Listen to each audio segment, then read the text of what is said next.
I grew up in Metuchen, New Jersey, mostly at my Nana's house.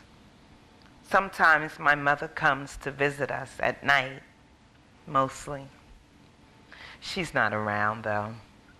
Every time I ask my Nana where my mother is, she tells me she's in college. So I decide I never want to go to college ever again. Ever. It takes too long. Then in school, Frankie Armstrong comes into the classroom screaming, "Your mother's a criminal! Your mother's a criminal! Ha ha! Your mother's a criminal!" All the kids start laughing. I put my head down in shame and I cry, which makes the kids start making fun of me even more.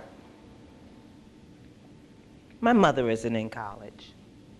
She's in prison. She's a heroin addict. And she's in prison because she stole things. Like, she robbed banks and drugstores.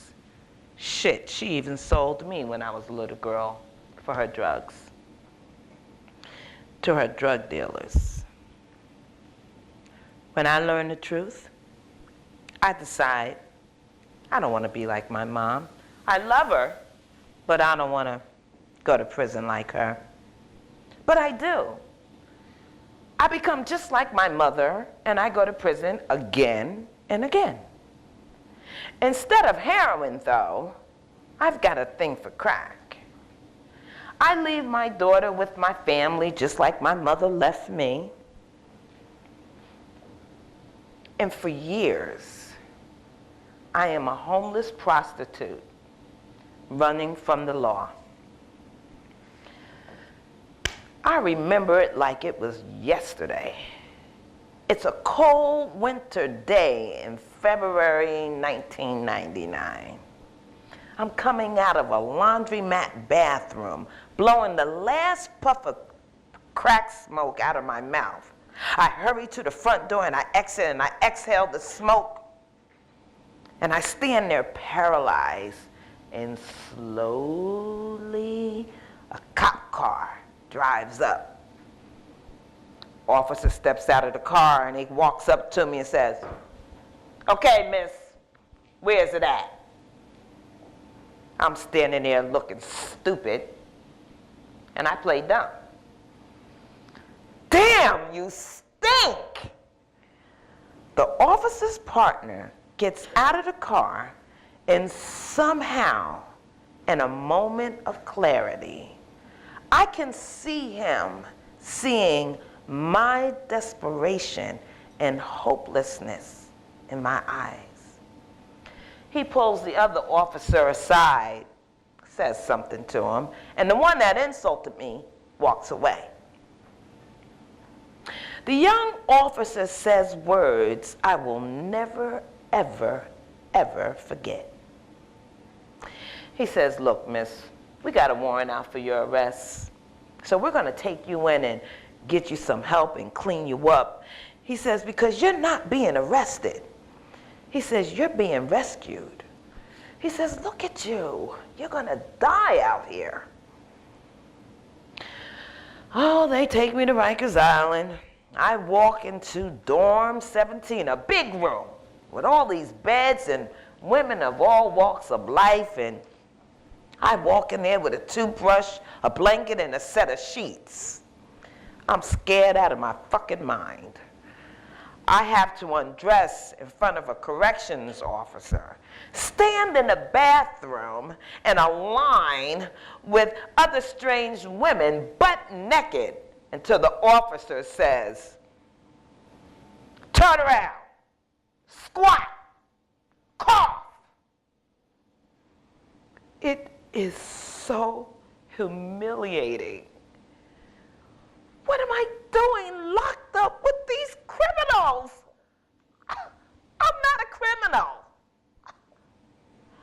I'm a homeless bag lady, prostitute, crackhead, dope fiend, a thief, and a swindler. I'm not that fucking bad. What am I doing in jail? Just like my mom. There really isn't much to do in dorm 17. I mean, the boredom is broken up by this thing called sick call. You sign your name on a sheet of paper and you get called to go to the nurse's office. And most of the time, people just put their name on the sheet just for the hell of it so we could get out in the hallway and see who we could see and buy pills and swap them for cigarettes, you know. And it's actually the highlight of the day. Well, one day in April, when they call me for sick call, I get to the nurse's office and I notice a girl coming out of the back room back there. So I say to her, well, what's back there? She said, HIV tested. Bitch, I'm good. I said, well, damn. Shit. She look worse than I do. I'm gonna go back there and get tested. So I sneak back there and I meet this woman, Helga. She counsels me and asks me questions like, okay, Miss Eagle, are you a IV user? No. Do you have any symptoms? No. Now, I have been having night sweats and feeling a bit fatigued and running fevers for no good reason, but I don't think nothing of it. I take the test. Helga says, okay, Miss Eagle, we'll have the results in about 2 weeks, and no worries though, I never give a positive result on a Friday. Those days go by so slow. I'm tired of the same old routine, shakedowns for contraband, fights, mess hall food, playing spades. Then I hear my name for sick call. Yes, I think. I hurry up and throw on my greens and off to the sick call I go. I get there and Helga's not in the room. My heart skips a beat. I wait, and she finally comes out of her office, and she does not make eye contact with me. Now I'm getting scared. Okay, I'm getting scared, and she says, have a seat. She takes my hand and starts to caress it and looks up at me with such compassion in her eyes, and she says, I know I told you I never give a positive result on a Friday, and I haven't in 17 years. I'm so sorry, Miss Eagle. You are positive for HIV.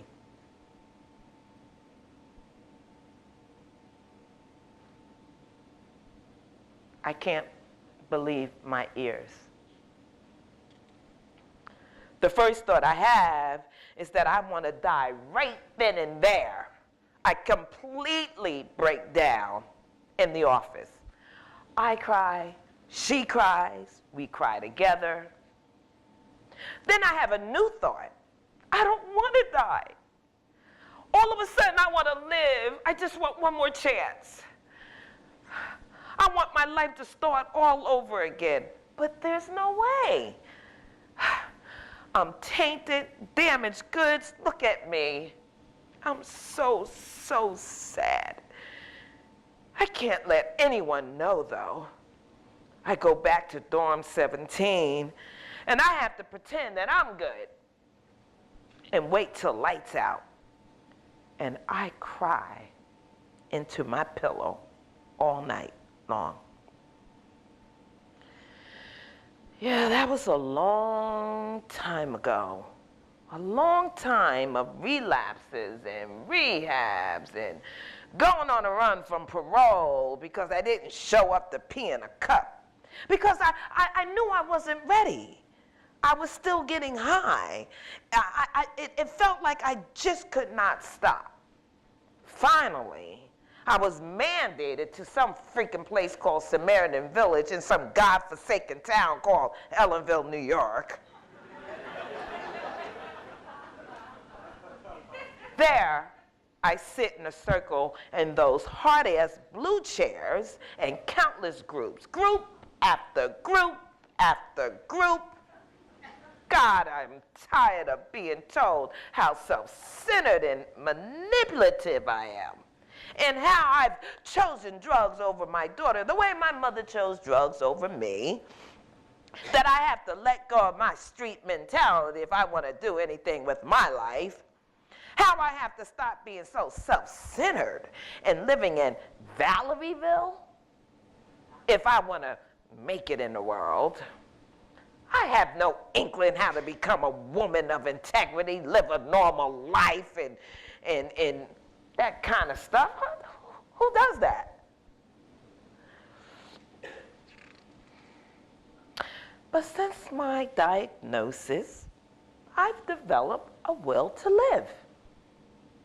And it grows stronger and stronger in me. And after I leave Samaritan Village, I find Project Hope, an initiative of United Way that mentors women, and I became their first mentee. I walk into their office and I say, I need to see the president. I wasn't messing around. I get help with housing, get into school, and I am partnered with a mentor that I can call anytime, and I have developed a beautiful relationship with her. I take a storytelling workshop with TMI Project where I get to know and trust a group of wonderful women. For the first time, I share my story. Knowing my story has inspired someone else has made every single struggle I've been through worth it. Those days of being locked down are over. I'm 54 years old now. Haven't been arrested in 15 years. Signed off a parole 13 years ago. I'm in college, and I don't want to toot my horn to sound like I'm bragging, but I made the president's list.